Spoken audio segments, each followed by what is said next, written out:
Welcome to US Briefing. The content of the briefing includes: seventh person charged after Korean woman found dead in trunk, with one suspect saying he was a victim too. Microsoft asked to pay nearly $29 billion in back taxes in US. Credit Kansas for exposing what an utter joke the NCAA has become. Mexico celebrates an ex-military official once arrested on drug smuggling charges in the US. Man charged with smuggling $310,000 worth of butterflies and bugs. Seventh person charged after Korean woman found dead in trunk, with one suspect saying he was a victim too. The Toronto Star. A seventh person has been arrested in the death of Sihi Cho, a South Korean woman who died in Georgia in September. Cho traveled to the U.S. in July to join a religious organization known as Soldiers of Christ. The 6 people previously arrested for her murder referred to themselves as members of the group. Cho was held against her will in the basement of the Lee family's home and was beaten and denied food until her death, according to an arrest warrant. On September 12 her body was found in a car parked in Duluth, wrapped in a blanket. Microsoft asked to pay nearly $29 billion in back taxes in U.S. South China Morning Post. Microsoft will appeal a decision by the U.S. Internal Revenue Service, IRS, that the software maker owes at least $28.9 billion in taxes related to how it allocated income and expenses among global subsidiaries from 2004 to 2013. The dispute centers on a 2012 IRS audit into transfer pricing, a method used by companies to shift profits to tax havens and avoid the U.S. corporate tax rate. Microsoft has changed its corporate structure and practices since the years covered by the audit, so the issues raised by the IRS are not relevant to the way income is recorded currently. Credit Kansas for exposing what an utter joke the NCAA has become. Yahoo! Kansas basketball and coach Bill Self stared down a 6-year NCAA investigation with 5 Level 1 violation charges, and proceeded to beat the brakes off the NCAA and its Independent Accountability Resolution Process, IARP, like it was some hapless March Madness 16 seed. Mexico celebrates an ex-military official once arrested on drug smuggling charges in the U.S.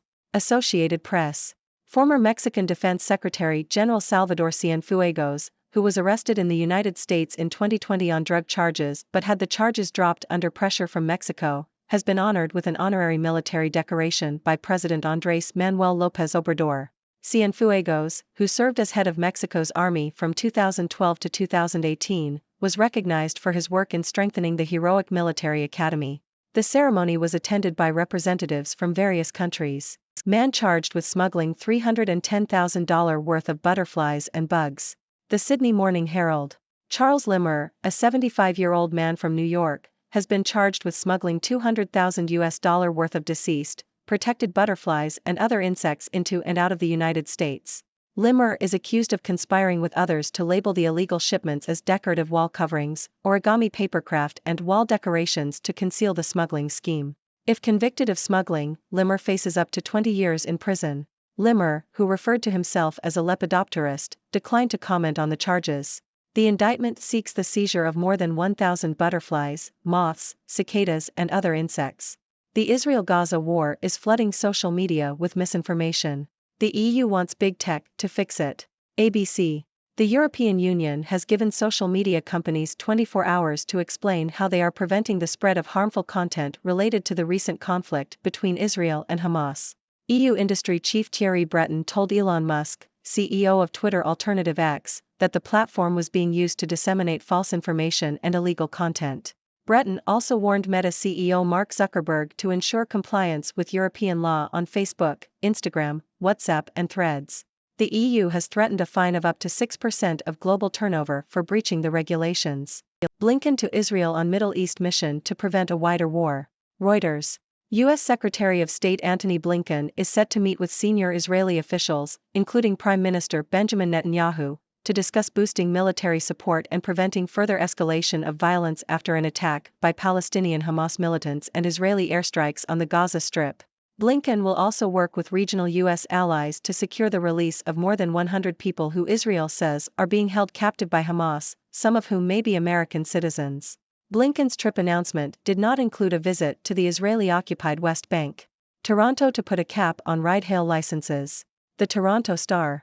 Toronto's council has decided to freeze the number of Uber and Lyft vehicles operating in the city.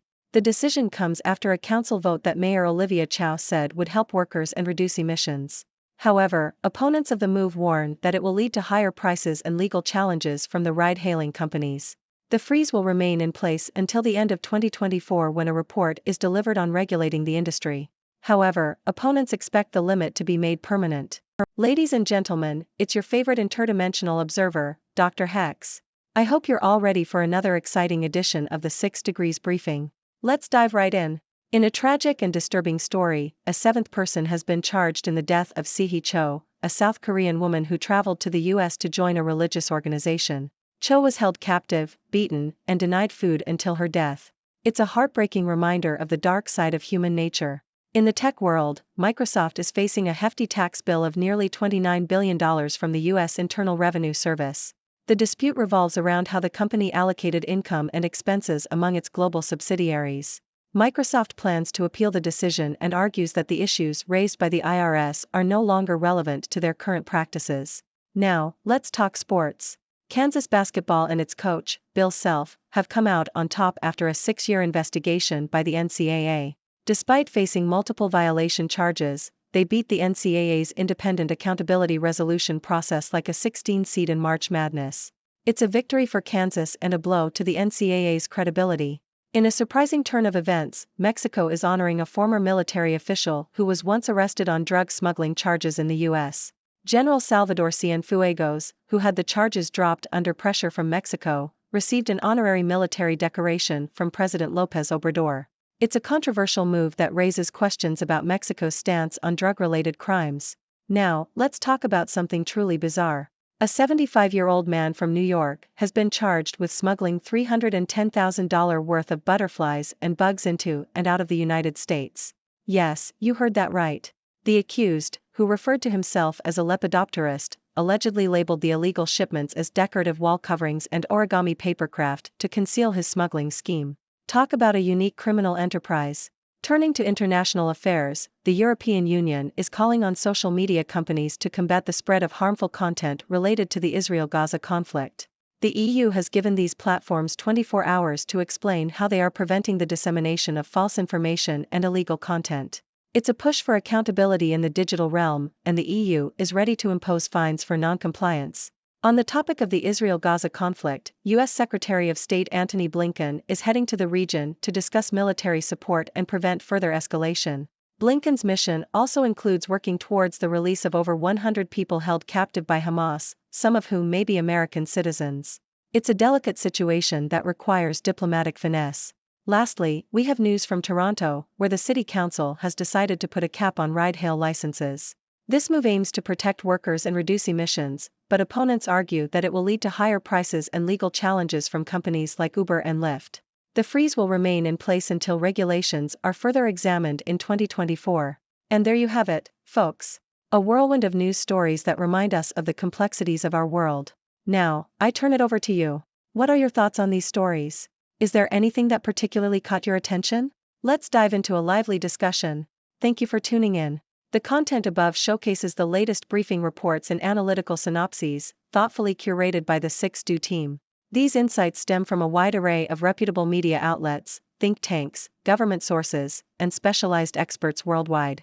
We encourage you to explore these sources for a comprehensive perspective. Keep in mind that while the content may not always align with the official standpoint of 6Do Brief, it's not meant to be taken as absolute directives for decision-making. Comprising seasoned media professionals, learned scholars, and accomplished scientists, the 6Do team embodies a trailblazing, fully independent media entity. To customize 6Do Brief to meet your professional needs, you have the option to subscribe to a diverse array of briefings on our website, 6dobrief.com. Regardless of your location, you can conveniently receive 6Do Brief via email.